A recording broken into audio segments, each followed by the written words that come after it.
Okay, we're here. It's almost dinner time, and I think we need to go out for a little barbecue. We do indeed. So we want to try and wrap up here on session number 4. Barbecue and a beer. So we're actually going to add some slides to talk about. Yes. Old-time memories and things. Yeah, to put some names and... Put some names and some faces. Yes, very important to explain all this and just get down to so many things in life, interests and people that influence so much of it. I mean, and part of my DNA, right?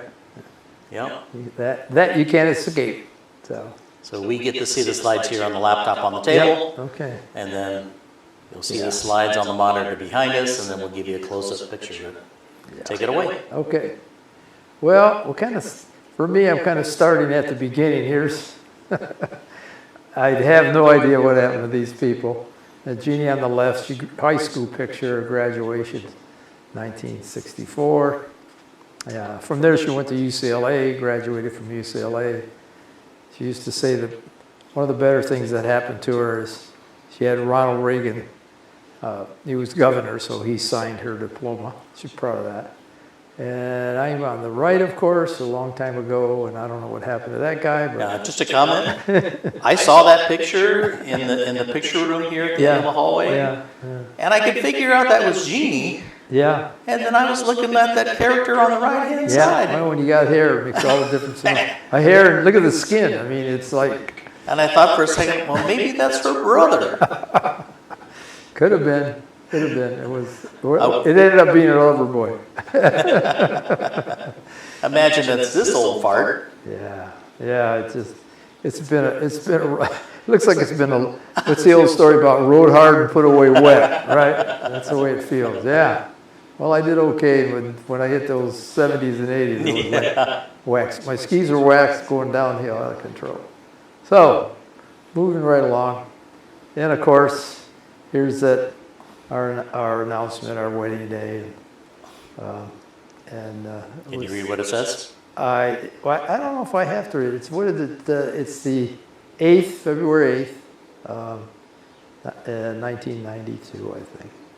I can't read the rest of it. I have my glasses on to see that. Yeah. I'm all right. Yeah, Jeannie loved that decor. She loves those colors. So, and we got married in the Golden Nugget. In Las Vegas. In Las Vegas, Nevada. We had 2 rooms, and the first room was set up for our vows, and then we had a dinner in the other room. We had 50 some people, all my family, just family. It was both of our second marriages. We didn't want to go anyplace. We didn't want to be married in Los Angeles because that would be like 200 people, and forget that. Yeah. So we just decided to sneak off. Yeah. And it was wonderfully done. The people that owned the Nugget were just terrific, and they hired a harpist for us that played with a lot of the big bands, and my uncle and my dad played Italian music on mandolins and guitars after our dinner. Okay. And all the people that were served us asked if they could stay, and they did, and we had a wonderful time. Lots of Jeannie's uncle, the judge, he married us, and he was the Marian judge, we used to call him. Yeah. Wonderful job. Jewish guy, and every time he married somebody, he had a captive audience, and it was rough because he always told the same jokes. Jack Benny. Anyway, probably the most important thing one of the most important things in our marriage was just this magical way of 2 people getting together and having the same interests, and in particular in traveling and seeing the world, and it just started off really quick. We met in '83, and we got together in '84, and as you can see, we've been to a lot of places. Antarctica was one of our favorites. We went to Africa on a safari one time, came back and spent New Year's Eve at the Waldorf Astoria. Now, all the pins here on the map All the pins. represents all the places you've been. Yeah, yeah. Obviously, starting on the left-hand side in lots of parts of Asia and Australia and New Zealand. And then all the way from the highest pin there in Alaska. Because what is the city that's in the middle of the state? That's, what's the capital there? Oh gosh, it's slipping my mind. It's the capital. Okay. I can't think of it. It's not coming. And then it comes all the way down the west coast, goes to the east coast, goes to the Caribbean and Florida. Yeah. Some parts of Peru, all the way down there. Yeah. All the way down to the end of South America there. It's called Ushuaia, and then you go into Antarctica is right there. And you can see how far south Ushuaia is if you look at Africa and how far Africa is south. Yeah. But it's a lot further than that. Yeah.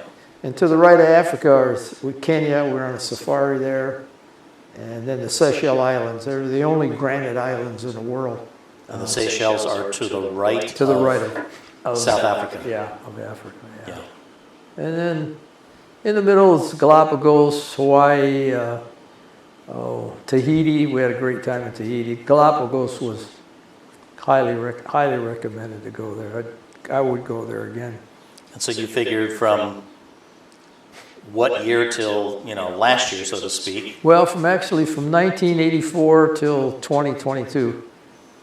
Jeannie passed in 2022. In 2021, that was our last cruise right after the COVID, and we were in the Caribbean, the Castries, St. John, St. Lucia. Those people were absolutely just over the moon when we got there, because none of them had worked in almost 2 years. Yeah. So it was a wonderful trip. It's nice. It's wonderful. You've been keeping count how many individual trips you took About- from leaving home to getting back? About 34. 34? Yeah, about Okay. 34 in there, yeah. And Well, if nothing else. yeah, then we went into Asia over there, we've been to, Vietnam, and Kuala Lumpur was fabulous. What a wonderful city that is. And of course, Australia, New Zealand, Fiji. Yeah, very lucky. And the luckiest thing was we never really got ill on any of those trips that Really? never, except once we were in Hong Kong, and they had one of the coldest winters they ever had there. And Jeannie caught cold and got a little virus thing, but it was taken care of immediately at the hotel. But yeah, really lucky with that. Yeah. Yeah, so Quite the pin map. yeah, very proud of that. That was the only thing we've been a little bit, went a little bit overboard on it. We never had a lot of big cars, or we never wanted a big house. Neither one of us wanted a big house. So that was not a problem. So I'll tell you, let's see, I'll go along here with this. Well, our first trip, of course, was Machu Picchu. That was Jeannie's dream and mine too. And we got up there. You go to Cusco. You go from Lima to Cusco. It's about maybe 35, 45-minute ride in a jet plane, and you go from zero sea level to 12,000 feet. And they tell you just lay down and climatize, get yourself going. Yep. And we said, okay. And they give us some coca, stuff made out of coke leaves to open our cells, and nothing worked. And we actually thought we were going to die there because our heads were exploding for a whole 2 days. Then we went down to 8,000 feet. Machu Picchu was at 8,000, and we leveled off, and we got to stay overnight, which was quite amazing.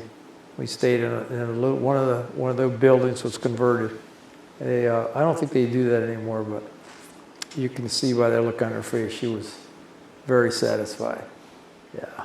So this picture here of her, I kind of know what it looks like. Yeah. And so you come up, I think you come up over the ridge, which is in front of her. Yeah. Because you have to hike in. That train, small gauge train, takes Yeah. you kind of most of the way up there. Yeah, most of the way. But is it like 30 minutes? Takes you down this river. I would say I would say 30 to 35 minutes, not very far. Yeah, and you hike in the last. You hike in the last maybe mile or so. I don't even know if it's that far now.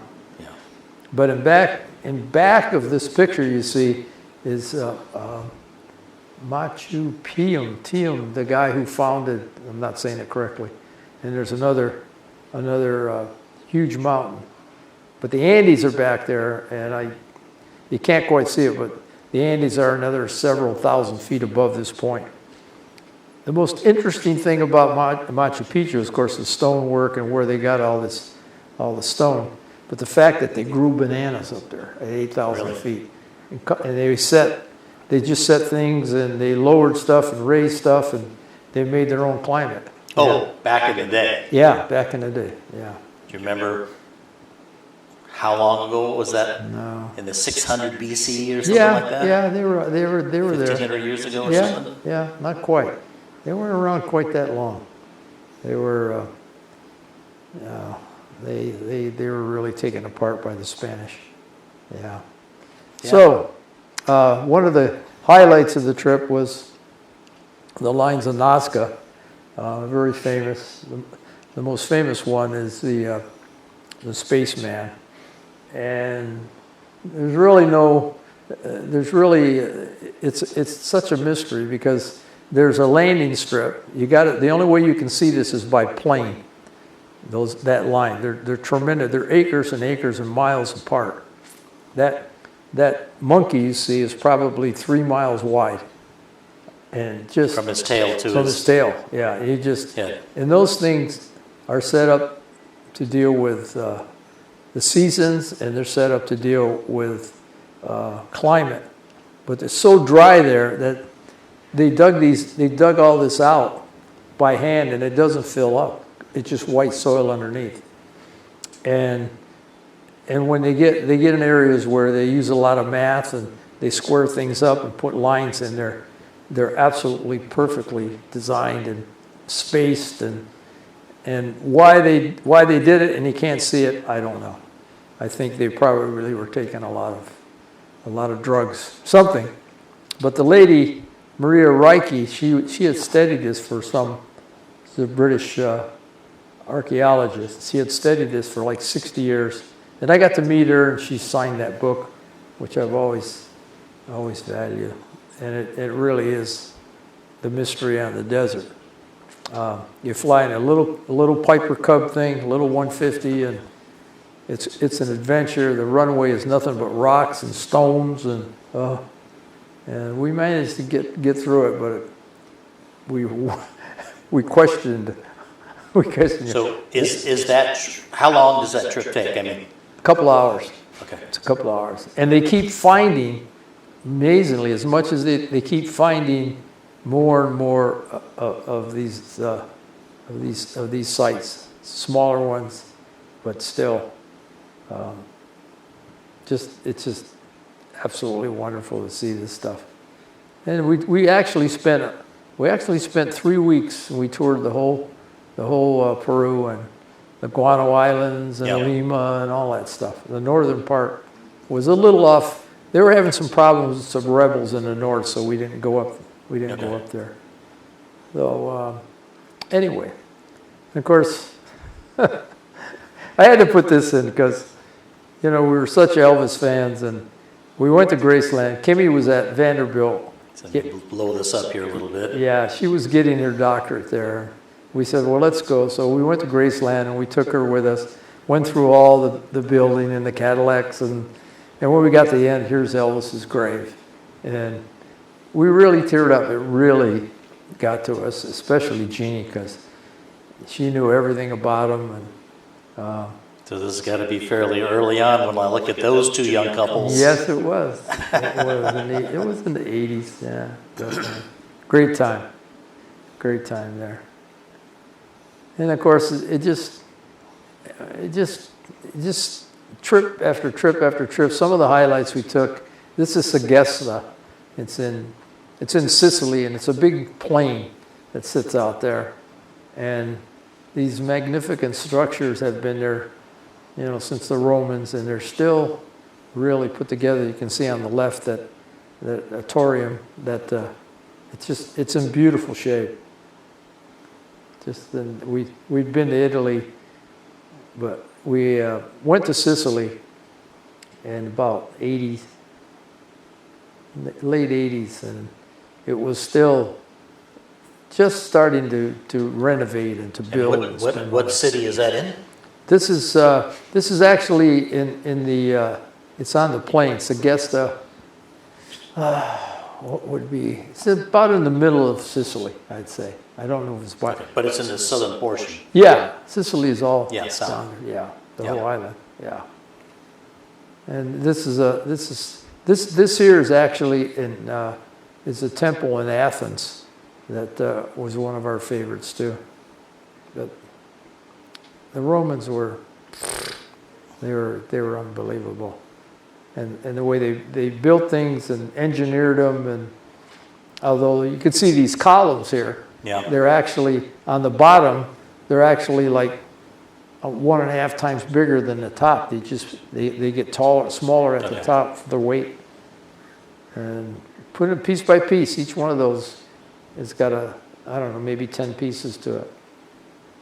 I mean, well, one of our favorite things is taking pictures of bicycles. Jeannie loved the bicycle things, and she's got some great shots. Just had a great eye for it. And people, we always manage to get some people involved in there. So was the bike just leaning up against that wall? Bike just leaning up against the wall, yeah. You remember what city? I think it was Palermo. I'm pretty sure. Yeah. She just had this eye for bikes. We had bicycle stuff all over the house. She never rode a bicycle. It's too dangerous. And then there's this each year that we travel. We've got about maybe 20, 25. We take a picture at Christmas for a Christmas picture, and this one's on the island. You're on the Brooklyn side, right? Yeah, we're on the island, on the Statue of Liberty, where the Statue of Liberty is. Okay. It was, we were just out in the park walking around, looking at all the, how the immigrants got to the island and went through and processed, and we found this little spot with the Twin Towers behind it, and that was about 2 years before that atrocity happened. And when and people remarked after 2 years, because we used to send about 20, 25 of these pictures out every year, and people have said that that's become one of their favorite reminders. Yeah, it's hard to believe. And we had gone up in that building. We took the elevator up to the top, and when you got to the top of the Twin Towers, they had a walkway around the outside, 105 floors, and they had a walkway that was clear plastic, plexiglass, and you could step off the end of the building. At the top of the building. Top. Step off the end and walk around if you had the guts to do it. So you over the edge of the building. The first step is over the edge. And I'm not afraid of heights at all, because I've worked on a lot of high-rise buildings, been 20, 30 floors up, but 105 floors, you could see the moon. That was a step. And then when I stepped, Jeannie didn't want me to do it. So I said, well, just go over there and turn your back, because I said, I want to try this. And it was daunting. I mean, I could feel the rush. And not many people, I wouldn't walk around it. There's no way. I couldn't make it. I mean, there was a handrail up. Yeah, there's rails, and but you're just Looking out there. down, right, You're looking, and looking down is you're taking a big chance. So.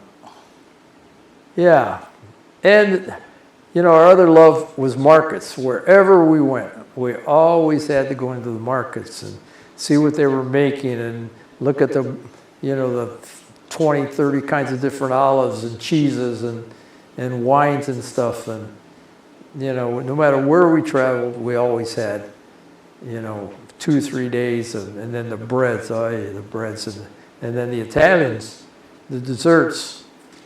They actually the true story with Italy and desserts is the Ottomans. The Ottomans ruled there for about 800 years or less, and they brought all these wonderful things, the figs and the oranges and a lot of different things there. And the Italians took it and, really made it into a, like almost delicacy. So Yeah. same with the meats and stuff. Yeah. Just fabulous.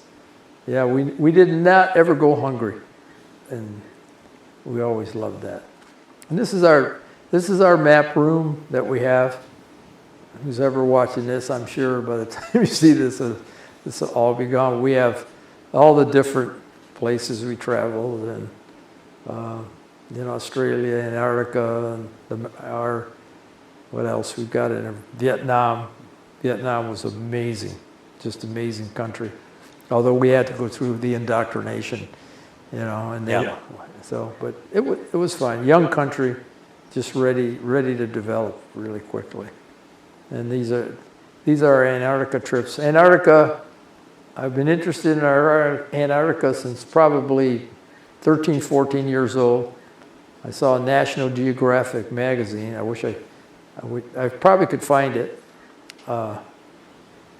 It'd be, I don't know what old it was. And it showed a glacier, a floating glacier, and it had somewhere or other it had made this J in it, like for my first name, Joseph. Right. And I looked at it and I said, oh my God, and there were penguins on it, and they were just floating in the ocean. And that picture stayed in my mind forever. So I get this. Who is it? Sis. Yeah. Yeah. Can I call you back in a little bit? Sure, if you're busy, don't worry about it. I'll call you back. Just give me a little while. Yeah, I was at church. Okay. I'll call you in a little bit. Bye-bye. Okay. So where are we? So anyway, and that was my first real introduction to Antarctica, and then I started reading about Shackleton and his trips down there, and I got really interested. And then over the years, I've been to many seminars, and they did a movie on it, and I told Jeannie, I says, we have to go. And she says, it's too cold down there. And I says, I don't know. So we got on the ship in Ushuaia, and Ushuaia was an amazing place. And we get on the ship, and they give us these big coats, and we go to Antarctica, and it's beautiful. I mean, it was warm, and by warm I mean it was like, 40, 45, no wind. Show us the next picture, because I think you guys are in a close-up view here on the right-hand side. And you're only allowed so many people on each island. And the penguins, when you get there, they always have the right of way. Yeah. So if you're walking, the penguins coming at you, you have to stop and let them go by. You don't walk on their trails or anything, and you don't disturb anything. The water temperature, they took the temperature of the water, and it was freezing at 32 degrees. But because of the salt, it wouldn't freeze solid. Right. But they took a piece of snow that had gotten wet and frozen, and we brought it back to the ship, and they put it on this mount. And we were on that ship for I think 4 days. It never melted. It stayed the same. It was so dense and so frozen, it never melted. On the way back, that ocean area is known for its violence. And on the way back, the top of our ship was 57 feet above the ocean sea level, and the waves were breaking over the top of that ship. We were going about a knot, about 1.5 knots, and we finally made it in. But most people, there's like 3 of us were up on, and they chained all the doors so you couldn't get out, and we just watched, and it was really hard for the crew and a lot of people. And when we got off that in Ushuaia, we got off the ship, the first thing Jeannie says, Cusimano, you really owe me. You owe me big time. And that was the beginning of another trip that I didn't know what she was planning. Anyway, let's see what we got there. Yeah, here's some more of those. Fabulous. So here's the other close-up to the other set of pictures. Yeah. Interesting thing about penguins is they're sneaky little devils. And if you leave your nest, right, and you're out wandering around or you're feeding, Yeah. they'll go and they'll take, these nests are all made of rock. Yeah, I'm Right. not going to answer this. And, no, I'm not going to answer that. Let's see. I'm going to put that, call you back. Anyway, you'll leave, they'll steal your rocks out of your nest. They do it all, you can watch them. Somebody will get up and they'll go over there and, oh, look at that, and bring it back and put it in their nest. It's like this game they play. It's just hysterical. And they even look at you like, what do you think? You know, it's crazier now. Survival of the fittest. And here we go with these pictures. This picture here is in Saint-Jean-de-Luz in France. And Jeannie tells me, we're in the middle of the central of the city, and in Europe, the center part of the town, there's always people sitting around, Yeah. and we were always looking for a place to stay, and that's how we did it. We'd rent a room from somebody. And these ladies are sitting there, and she said, I want a picture of these ladies. And I'm going, we're standing right in front of them. She said, well, we're not that close. So she had me lean up against this post, and she shot To block her. under my arm, and just love this picture. And I think the most interesting thing about it is about 10 years later, Rick Dees was doing one of his travel shows from St. Jean, and he panned over, and these four ladies, 10 years after we were there, were still sitting there. Yeah. We were just screaming and hollering around we couldn't believe it. We could not believe it. It was great. Rick Dees became our favorite. Yeah, this is one picture of, it's called, it's in Santa Fe, and it's called La Hermosa. It's a very wonderful high-end hotel that everything's spread out, and Was this painted from a photograph? no, this is an actual photograph of Jeannie walking into a room, and my niece took it. She thought it was a beautiful picture of her, and she sent that to me. After Jeannie passed, she sent that to me, and she wrote this beautiful, and you can read that. She wrote this beautiful note about how we inspired her to travel and to learn, and she's been many, many places, great traveler, and she lives now up in Alaska. She's working with preserving this area that they want to get into and drill for oil and stuff, and she's president of this group. Yeah. And they seem to be doing really well. She's just one of my all-time favorite people, no question about it. So here's, if you want to know what I've been interested in, this is one of the things, my yard. I've been here 23 years now, and I still spend a lot of time there. I can't hold up as much as I used to when I started 20 years ago. So the house is on the left. 60, yep. The backyard extends out to the right. Yeah, it's about a half an acre, the property. The pond, I've had the pond about, I don't know, 12 years, maybe more. I can't even remember now. It's been so long. I've always had a pond.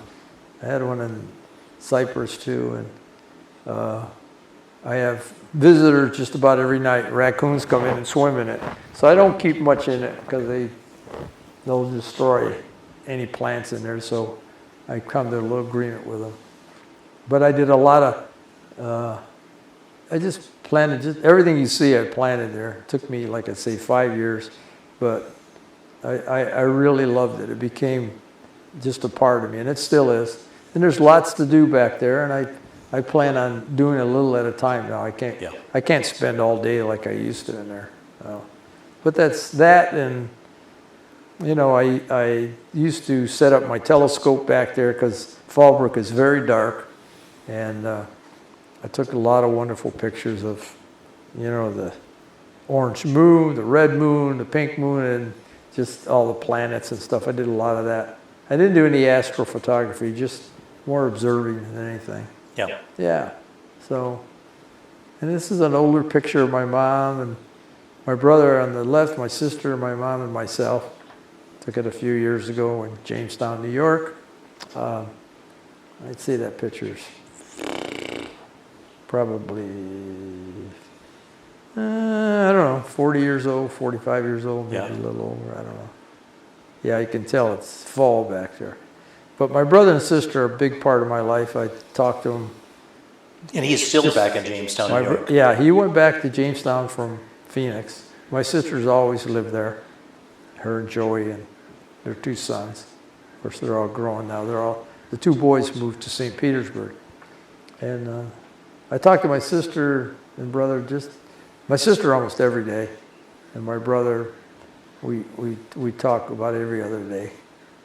Yeah, my mom is gone. She lived to be 95. Yeah, she died in 2019. So we're going to a family gathering in August, and I'm going to be 80, and she would have been 100. But that's just want to get together and start this thing going again. Yep. Well, I've talked about people influential in my life, and this is my uncle Louis Cusimano. He was a graduate of Columbia, and he was a social worker, lived in New York City.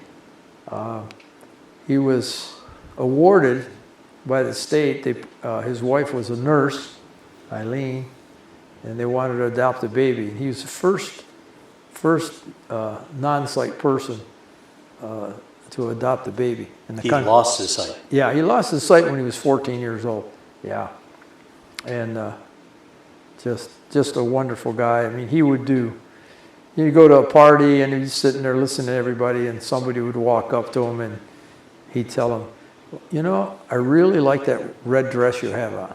And they just absolutely flip out. He was always doing stuff like that. And he had a boxer named Bim, and they'd get on the subway, blind with a dog, get on the subway, and the subway have these little cutouts in them that make a real strong air noise when they hit them, and he'd count those, all right, and like the 7th one, he'd get off and go to his office, do his work, a social worker all day, worked with all kinds of people. But he was an honor student at Columbia. But his influence on me was just magic. I mean, I just felt like just the things he said. He was a special person. On your mom's side of the family. On my dad's side. Your dad's side. My grandfather, they had 6 kids. Yeah, I think 6. But he died very young. Okay, these are the generations. My son Kurt on the left, and Kurt Cusimano and my Caitlin. This is the day she graduated, Huntington Beach High School. And I really like this picture. I spent a lot of time chasing these guys around. They got busy lives, but Caitlin's wonderful. She always responds, and Kurt's great. He's kind of like our family historian now. He'll be over the moon when he sees all this stuff. But because I know, at least in my heart, I know that a lot of these pictures and a lot of these memories are going to go to him, because he has a lot of it now. And then we'll go down. We'll kind of take them in order. This is Kimmy. She's our second girl and baby girl, I say, and she's with Phil Woodlinski, and Kimmy. They live in New Hampshire now. And then we have our granddaughter, Hudson, and she's quite an athlete, rides horses, jumps, and is on the crewing team over at Hanover. I guess it's Hanover High School. I'm not sure anymore. I'm going there. I'll be going there in August to see him. I'm very excited. I haven't seen him at all. So, yeah. And she's a great student, and she's really tall. Really tall. I don't know where she's going. And this is an older picture of my son Lou on the right, and his wife Lisa here in the blue, and little Braden in the middle, and his brother Tristan. Well, little Braden now is about 3 inches taller than both those guys. He's like 6'1" or so. Tristan's about 6 foot. and then Jeannie and I in the middle. It was taken in Albuquerque. And that's the only picture I have of their family. They're just too busy camping. But I love them both. And when they were younger, they used to come and stay with me at Christmas time several times. But now they're just all going, and Tristan's going to get married in 24, and I don't know what Braden's got in plans, but I'm sure he has something. They're delightful. They call me, they want to know how I am, they talk to me. It's great stuff. And this is 2019, just before the COVID hit. We went to Hawaii with it's Kevin and Michelle. Kevin is Jeannie's son, and then Samantha's in the middle, and Nico. And they live in Culver City, and my daughter-in-law is like sixth generation there. They're Lugos, and they had one of the land grants there. It was called Culver City. Yeah. And they're still very much involved with the city. The mother is a historian for the city, so we had a great time there in Hawaii, in Big Island. Yeah. And we've gone on several trips with those guys over the years. And more people in my life. On the left is my Uncle Charlie. He was the one that put me to work. And then my mother's in the middle. My Aunt Sally, who's really is my mother's sister, and she was my second mother when we lived in Jamestown. And then there's my Uncle Tony. He's kind of the godfather of our family. Very strict, very, do this, do that. Yeah. Wonderful guy. He taught me so much about so many things. But happy bunch of guys. Went through a lot. As young people, they had to fight a lot of different battles. And when they went to California, they just, through my Uncle Angelo, he just took everybody, and everybody succeeded and became very successful at everything they did. And my aunt came to California from Jamestown. She was about 60 years old, and I was just wonderful having her here all those years. And when we had parties at the house, sometimes we'd get 40, 50 people for Christmas and Thanksgiving, kind of like the Louis bunch when they were rolling, Yeah. Yeah, your dad got to meet all these people. Yeah. Yeah. This here's one of my all-time favorite people, the big guy over there. That's my stepdad, Dad Mangano. Wisest, just most wonderful people I think I've ever met. Just had everything going. Of course, Jeannie, and then there's Mom. And in the back is my cousin Richard, who I talk to every day. He's in Florida. He's the one that's got the horses. And Barbara. Barbara passed 3 years ago now. So he and I commiserate, talk all the time. Yeah. It was great times. I look at these pictures and it's a wave of emotion. You just can't believe the time has gone so fast. Yeah. That's the thing. Wow. But my stepdad, he lived the longest of anybody in his family. Most of them passed at 62 to 65 years old. And I think he lived to be 83, which was wonderful. Just a great guy. I miss him something terrible. This is my 60th birthday here in Fallbrook. Everybody came in, and on the right are Mitch and Tony, my stepsons, and Louis has got one of the babies, and Lisa, and then Regina and Kurt are on the back. They're the tall people. And in the front is my Caitlin and I guess it's Tristan or Braden and Jeannie, and I'm the captain, and then on the right is Phil and Kimmy Walensky. Yeah, and then some of my all-time favorite people, of course, is Frankie Louie, and then in the middle is Jimmy, and Jimmy and Frankie. Frankie was my friend until he passed in 2012, and then I've known Jimmy since about 1972, 3, I don't know, and his wife Paula. Jimmy's going to be 90 years old here in September. Yeah, that was at our house. It was wonderful. I had just a house full of people. I had about 40 people here for 60. And of course, Frank and I usually, this was at one of the dinners, I'm pretty sure. Yeah, I think this Yeah. is One of the dinners, I don't know exactly. 60th. I think this is the 60th. Is it? Yeah. Yeah. And God, yeah, aren't too many pictures with without some booze in it, you know. And I'm sure it was. I'm sure. I don't think it was champagne. I don't know. I don't think so. And here we are. 1995, 70th. This really. This is 70. This tells it all. We had a mutual admiration society, and we never, in all those years together, we never had any words, disagreement, nothing. We just, if somebody wanted to do something, we did it. We got in a lot of trouble with Mom, your mother, Joe.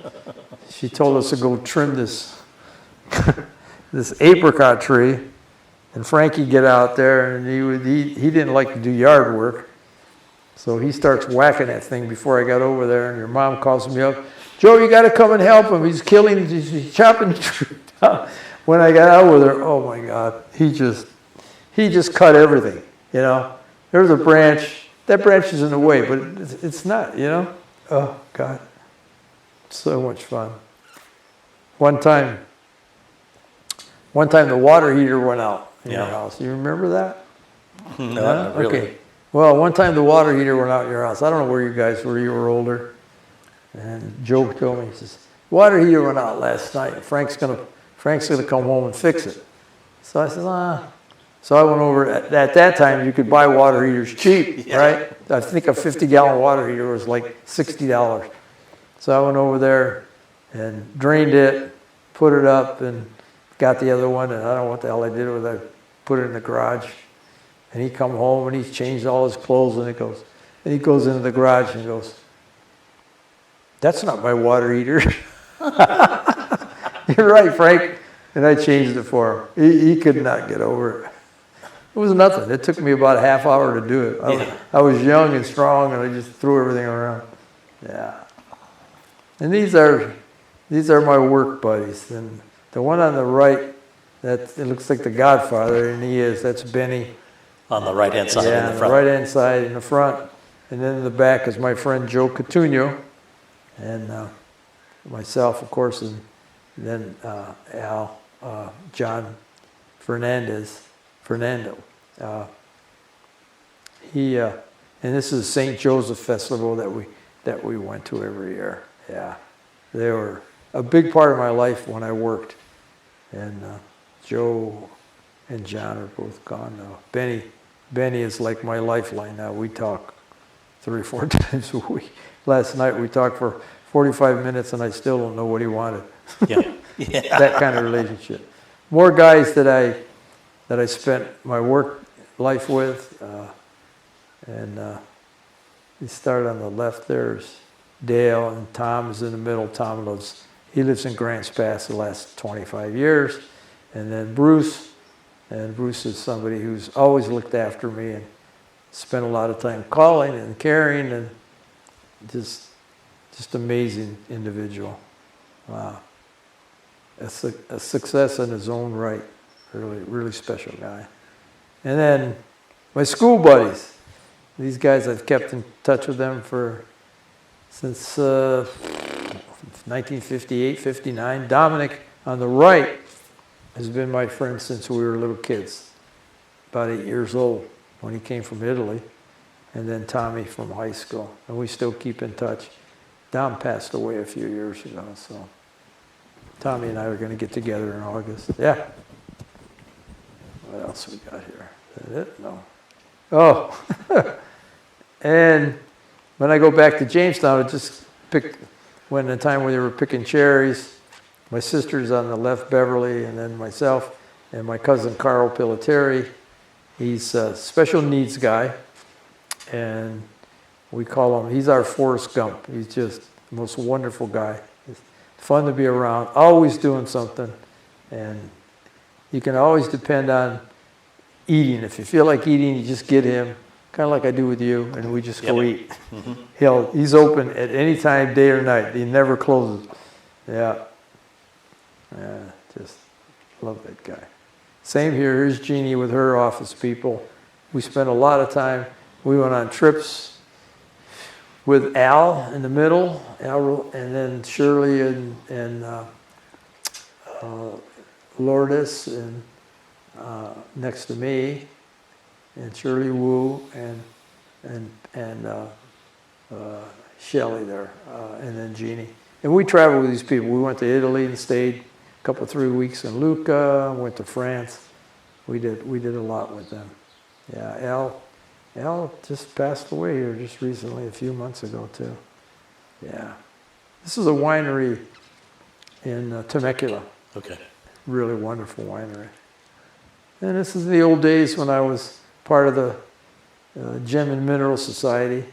I was on their board, and we'd go into the local mines there are known for their tourmaline all over the world, and they let us in some of the, because we were members and stuff, they let us in and look at stuff. How deep down is this? That's about 30 feet. Yeah, well, crystals and tourmaline has been taken out of that type of soil. You see some of the pieces, I bring it home. And then I ended up being on the board, and we got a boilerplate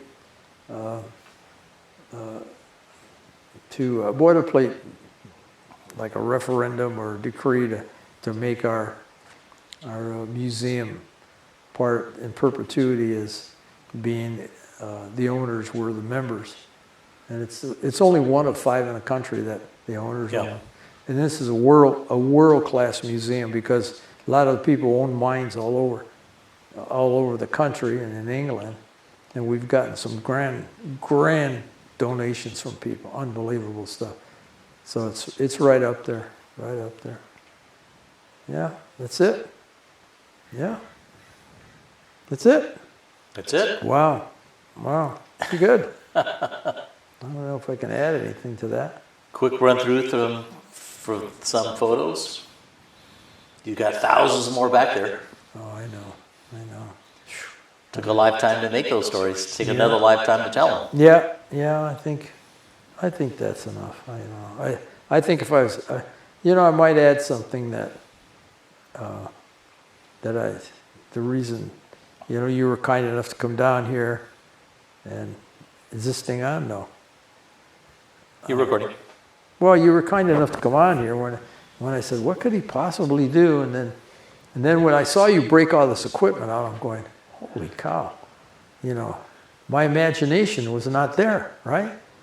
And I'm going, and then I said, oh man, because I'm old and slow. I said, oh man, what happened to my house? I lost my house. I'm going, holy crap, what's going on here? And then I come out, and then we start doing this, and I go, it's all right. And then you start giving me ideas, and we start putting stuff together. And the more that we did, the more excited I got. I go, this is really special.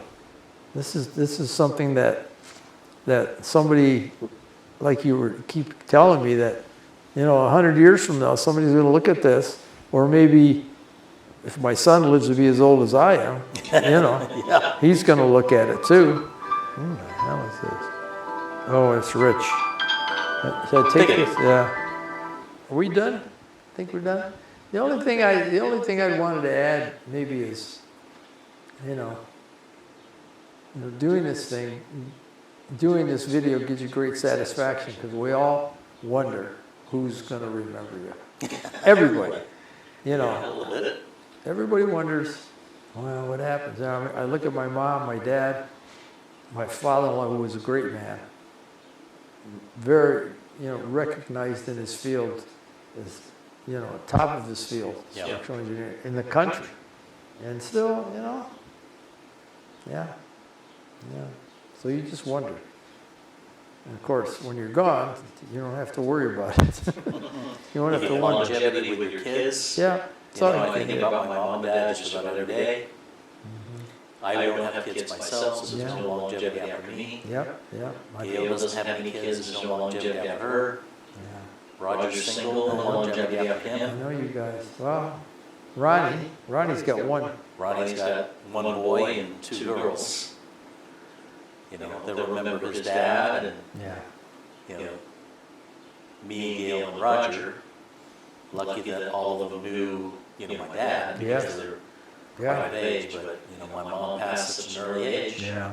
Yeah, that was But yeah, you're right, you know, your grandkids, Well, with our Jeannie's family too, they're all gone. Everybody. yeah, There's they only know one. who you are. There's only one Schultz. Yeah. But this is part of the reason to shoot something like this. Yeah. Because, you know, just your mannerisms and your voice and Yeah. some of the See what things you that, look like. you know, you and your family and certainly you and Jeannie have done in the last 23 years, Yeah. as evidenced by the pins on the map. The pins. The pins. Yeah, it's quite a story. Yeah. It is. It's a People very lead wonderful. their lives by a little bit by example. Yeah. Still a lot of room. I always wanted to go to Greenland. One year I tried to take her to Iceland and stay in one of the tents. Yeah. And she said, "Are you crazy?" She's not roughing it. No, but once we got in one, they had an exhibit in Escondido Yeah. inside a building. They put it up. She goes, "Oh my God!" And they were showing how, you know, They're nice. they're nice, they're beautiful. There's Persian rugs everywhere, you know. And I said, "Well, we can still do this." But a story for another day. She goes, "We can still do that." Warm. You can still walk and you can still wear a big coat. I got a lot of big coats. I got mink coats. You want a mink coat? No. I'll give it to you. You sure? But that's your story, as much as we can tell today. Yep. Yep. Until the next time, Yeah. Yeah. How many we are done. times? Thank you so much. You're welcome. So much. It'll have a, after you pick up your stuff and you leave, and I'll start thinking about it more than ever. So, Round two. yeah. I don't know. Don't Think about what you want to say. Round two. round